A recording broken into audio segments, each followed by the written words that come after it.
Selamat siang teman-teman. Perkenalkan, nama saya Harlinda Banonahak.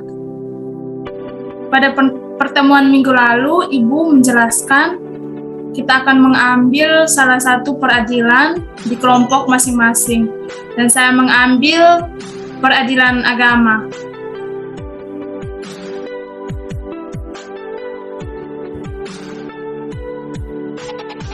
Konsep dasar peradilan agama. 1.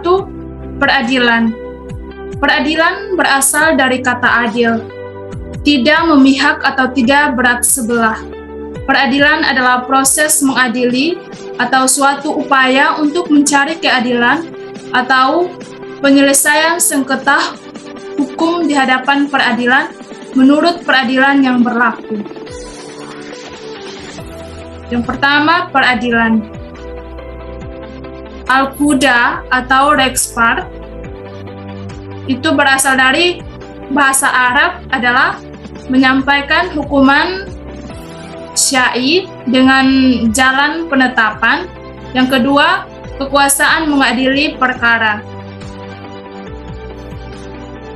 Yang berikut, Rexpart itu berasal dari bahasa Belanda, adalah daya upaya mencari keadilan atau penyelesaian perselisihan hukuman yang dilakukan menurut peraturan-peraturan dan dalam lembaga-lembaga tertentu dalam peradilan.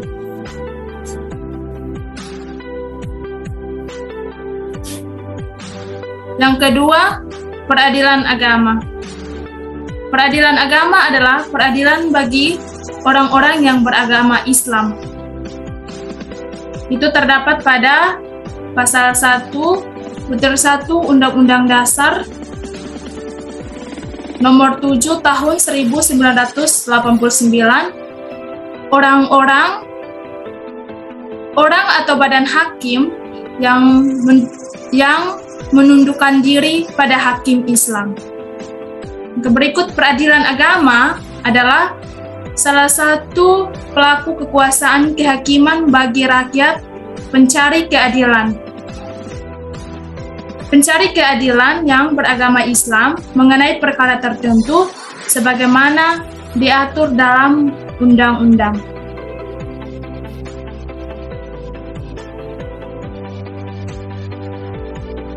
Yang ketiga, pengadilan. Pengadilan adalah suatu lembaga atau instansi tempat mengadili atau menyelesaikan sengketa dalam rangka kekuasaan kehakiman yang mempunyai kewenangan dan relatif dengan peraturan undang-undang.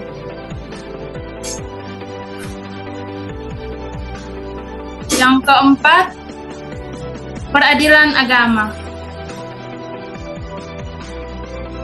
Peradilan agama adalah badan peradilan agama pada tingkat pertama yang berkedudukan di kabupaten atau kota dan daerah, hukumnya meliputi wilayah kabupaten atau kota. Yang kedua, badan peradilan agama tingkat banding adalah pengadilan tinggi agama yang berkedudukan di kota, provinsi dan daerah, hukumnya meliputi wilayah provinsi. Terdapat pada pasal 1 angka 3 Undang-Undang Nomor 3 Tahun 2006. Yang kelima, hakim. Hakim adalah orang yang diangkat oleh penguasa untuk menyelesaikan dakwaan dan persengketaan. Yang keenam, pengadilan acara perdata. Hukum acara yang berlaku pada pengadilan dalam lingkungan pengadilan adalah hukum acara perdata yang berlaku pada pengadilan dalam lingkungan peradilan umum, kecuali yang diatur secara khusus dalam undang-undang.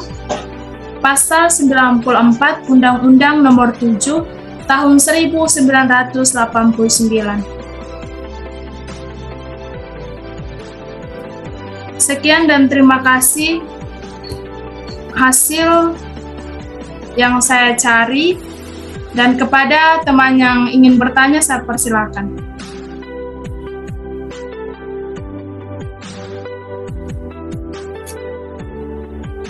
Baik, terima kasih kepada Kak Herlinda yang telah membawakan materi mengenai peradilan agama. Jadi di sini yang ingin saya tanyakan, apakah masyarakat yang bukan beragama Muslim bisa mengajukan perkaranya ke pengadilan agama? Mungkin sekian jawaban dari saya kembalikan. Terima kasih.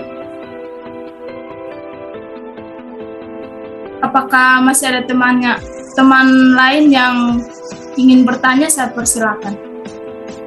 Ya baik, saya ingin bertanya kepada Kakak Herlinda terkait dengan materi yang sudah dibawakan tentang peradilan agama. Di sini saya ingin bertanya tentang apakah putusan atau penetapan pengadilan agama itu wajib dilaksanakan? Terima kasih, Kak. Baik, saya akan langsung menjawab pertanyaan. Dan pertanyaan yang pertama itu dari teman Godeliva dengan bunyi pertanyaan, apakah masyarakat yang bukan beragama Islam bisa mengajukan perkaranya ke pengadilan agama? Tentunya tidak, karena pengadilan agama hanya dipertentangkan untuk masyarakat yang beragama Islam. Sekian, apakah teman Godeliva menerima jawaban atau ada sanggahan? Saya persilakan. Terima kasih atas jawaban yang singkat dan jelas. Jawabannya saya terima. Kesempatan saya kembalikan. Baik, terima kasih Kak Godeliva. Sekarang saya akan melanjut ke pertanyaan kedua dari teman Itron dengan bunyi pertanyaan, apa putusan atau penetapan pengadilan agama itu wajib dilaksanakan? Jawabannya itu putusan kondemnatorior merupakan putusan yang bisa dilaksanakan, yaitu putusan yang berisi penghukuman di mana pihak yang kalah dihukum untuk melakukan sesuatu. Kepada teman Itron, apakah bisa menerima jawaban atau ada sanggahan? Saya persilakan. Ya oke, baik, terima kasih atas Kakak Herlinda yang sudah menjawab pertanyaan saya. Saya rasa jawabannya sudah pas dan saya pahami. Terima kasih. Baik Kak, terima kasih karena sudah menerima jawaban.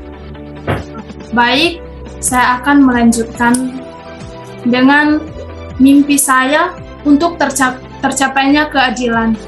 Semoga peradilan di Indonesia menegakkan hukuman yang lebih adil lagi dan tidak mempergunakan kekuasaan untuk diri sendiri, melainkan harus untuk masyarakat.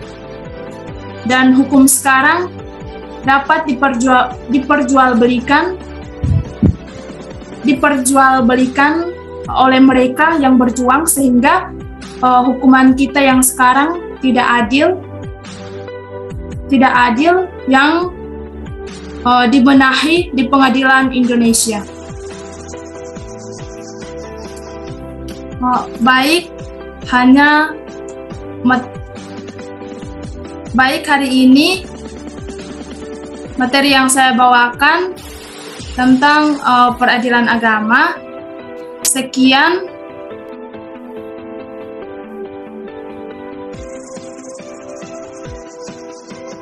hasil presentasi yang saya bawakan hari ini.